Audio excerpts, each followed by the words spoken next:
Imagine que um cataclismo destruiu a civilização. As cidades viraram pó, os livros queimaram e todo o conhecimento humano foi esquecido. Os sobreviventes têm a chance de salvar apenas uma única página, uma única anotação para passar para a próxima geração, com a esperança de reconstruir o mundo o mais rápido possível.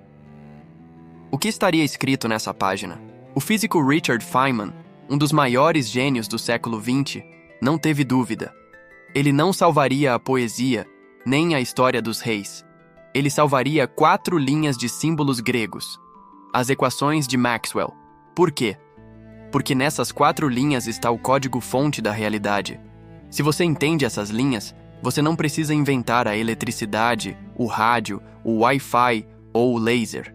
Eles já estão lá, escondidos, esperando para serem usados. Sem essas linhas, voltaríamos para a Idade da Pedra. Com elas, podemos acender as estrelas novamente. Mas o que elas dizem? Para a maioria, elas parecem hieróglifos alienígenas. Mas hoje, vamos traduzir essa linguagem sagrada. Vamos olhar para a primeira lei, a lei de Gauss da eletricidade. Imagine uma fonte de água brotando do nada no meio do deserto. A água jorra e se espalha. No mundo da energia, essa fonte é a carga elétrica. A primeira equação nos conta um segredo profundo. A eletricidade não é uma nuvem solta, ela é uma teia rígida. Ela nos diz que de cada carga positiva saem lanças invisíveis de energia que viajam até o infinito. E elas nunca se cruzam. Elas buscam desesperadamente uma carga negativa para morrer. Essa primeira lei é a lei da origem. Ela explica por que o seu cabelo fica em pé num dia seco e por que um raio cai do céu. Ela define que a força elétrica é uma entidade que nasce, viaja e morre. É a regra do raja-luz estática. Maxwell reuniu essa ideia, mas ele percebeu que ela era apenas o começo. Se a eletricidade nasce e morre, o que acontece com o magnetismo? A segunda linha do pergaminho guardava um mistério ainda mais estranho: o mistério do infinito. A primeira lei nos disse que a eletricidade é como uma fonte. Ela nasce em um ponto e morre em outro. Mas quando Maxwell olhou para a segunda linha do pergaminho, ele encontrou algo perturbador.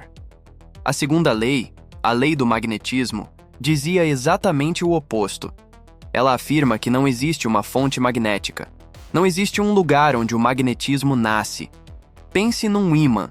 Ele tem um polo norte e um polo sul. Se você pegar uma faca e cortar esse ímã ao meio para tentar separar o norte do sul, o que acontece? Você não fica com um pedaço só norte e outro só sul. Magicamente, o local do corte cria novos polos. Você fica com 2 ímãs menores, cada um com seu próprio norte e sul. Você pode cortar esse ímã 1000 vezes, até chegar ao último átomo, e ele ainda terá os 2 lados. É uma maldição de dualidade. A segunda equação é uma sentença matemática que diz: o fluxo total é 0. Isso significa que toda linha magnética que sai do norte precisa obrigatoriamente dar a volta e entrar no sul.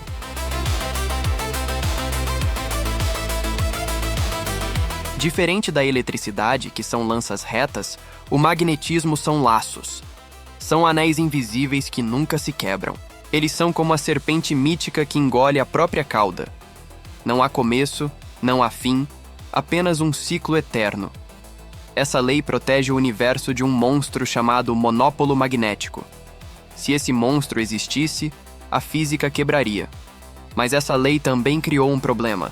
Se o magnetismo é um ciclo fechado e perfeito, como podemos usá-lo para gerar energia? Como quebramos esse ciclo para roubar o fogo? A resposta para isso não estava na estática, mas no movimento. A terceira linha do pergaminho, escrita originalmente por um encadernador de livros chamado Michael Faraday, revelaria o segredo da criação. Era hora de fazer o universo girar. Até agora, o universo das equações estava parado.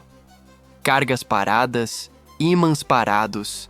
Mas a terceira linha do pergaminho muda tudo. Ela foi escrita pela intuição de Michael Faraday, o encadernador de livros que não sabia matemática, mas que via o invisível. Faraday percebeu algo que parecia alquimia. Se você deixar um ímã parado perto de um fio, nada acontece.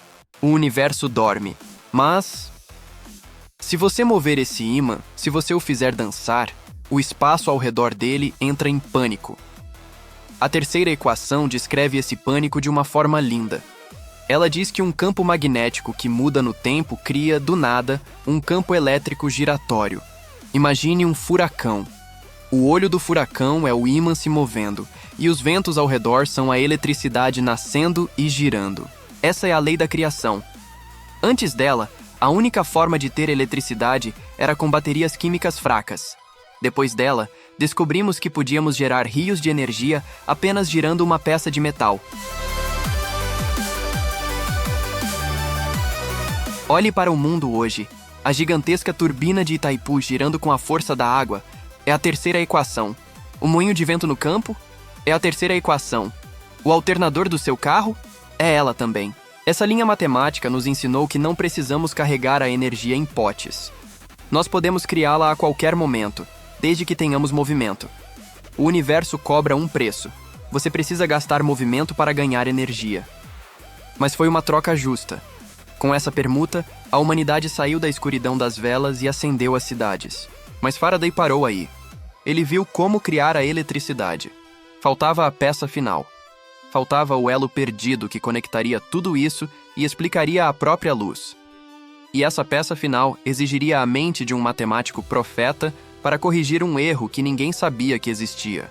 Faraday nos mostrou que o magnetismo em movimento cria eletricidade. Mas James Clerk Maxwell, trancado em seu escritório na Escócia, olhou para a quarta e última linha do pergaminho e viu que ela estava quebrada. A equação antiga dizia que a eletricidade cria magnetismo, mas ela falhava no espaço vazio. Se o universo fosse simétrico, o inverso da lei de Faraday também teria que ser verdade. A eletricidade em movimento deveria criar magnetismo. Maxwell, num ato de pura audácia matemática, pegou sua pena e adicionou um termo extra na equação. Ele consertou a lei. E ao fazer isso, ele libertou o maior segredo de todos. Ele percebeu que, se um campo elétrico cria um magnético, e o magnético cria um elétrico, eles poderiam entrar num ciclo eterno. Um empurra o outro. Um alimenta o outro. Eles poderiam se soltar do fio e viajar pelo espaço vazio como uma onda. Uma trança infinita de energia dançando no escuro.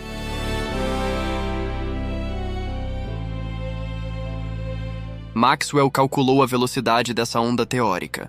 O resultado que apareceu no papel fez sua mão tremer. 300 mil quilômetros por segundo. Ele conhecia aquele número. Era a velocidade da luz.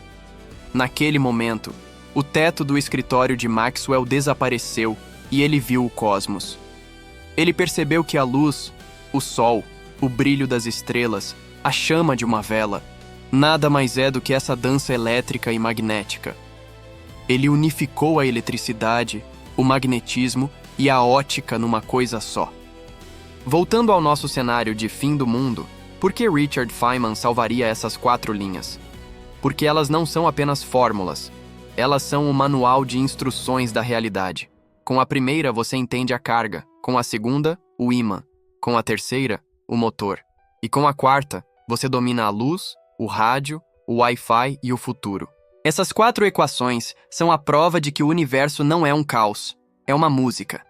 E graças a homens como Faraday, Maxwell, Tesla e Hertz, nós aprendemos a tocar essa música.